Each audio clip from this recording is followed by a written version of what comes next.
Hello guys, welcome back to my channel. सबसे पहले मेरी तरफ से आप सबको जय माता दी। आज मैं अपने चैनल पर जो भजन लेकर आई हूँ वो है माता रानी का नवरात्रि स्पेशल भजन। बिल्कुल भोजपुरी में आप लोग लास्ट तक देखिएगा, बहुत ही अच्छा, बहुत ही प्यारा है। ई समैया घर घर आए जी के नाही मन करता।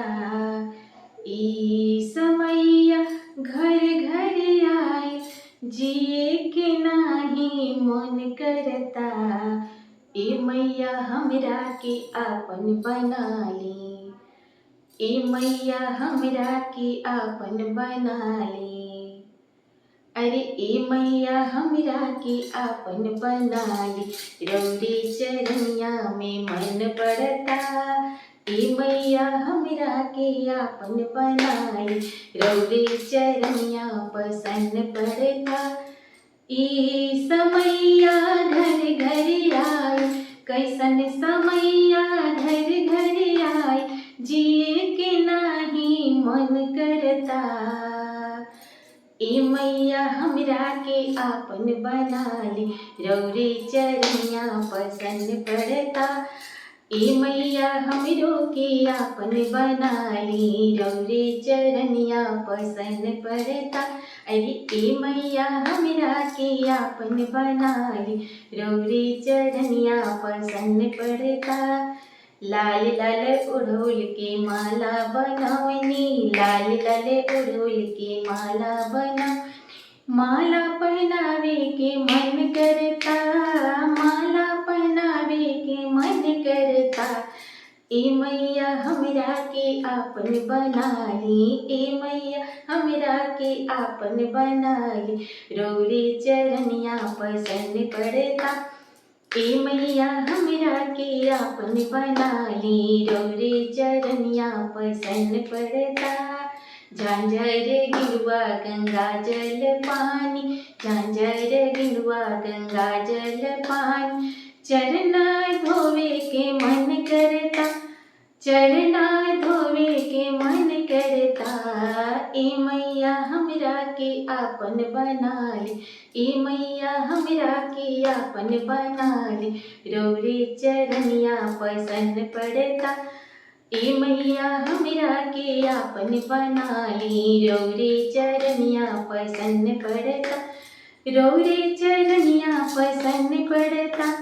रौरे चरनिया पसंद पड़ता।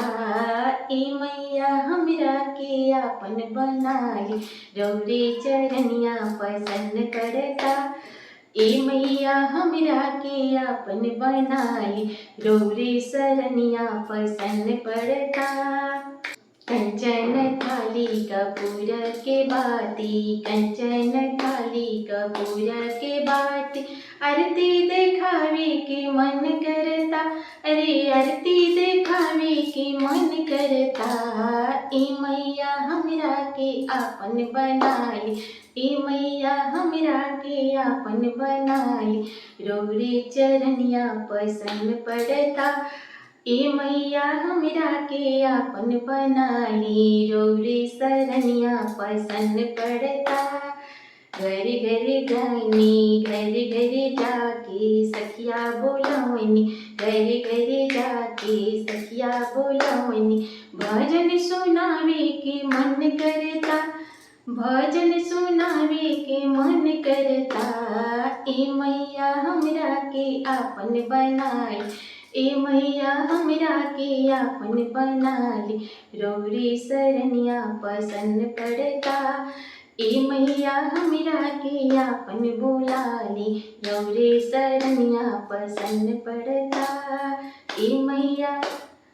ए मैया हमरा के आपन बना ली। रौरे सरनिया पसंद पड़ता। घर घर जाके दुखिया ले आईनी। घर घर जाके दुखिया ले आईनी। झोली भरवावे के मन करता। अरे झोली भरवावे के मन करता। ए मैया हमरा के आपन बना ली। ए मैया हमरा के आपन बना ली। रौरे सरनिया पसंद पड़ता। ए मैया हमरा के आपन बनाई रौरे सरनिया पसन पड़ता। इहे समैया घर घर आइल, इहे समय घर घर आइल, जिए के नाही मन करता। ए मैया हमरा के आपन बना ली रौरे चरनिया पसंद पड़ता।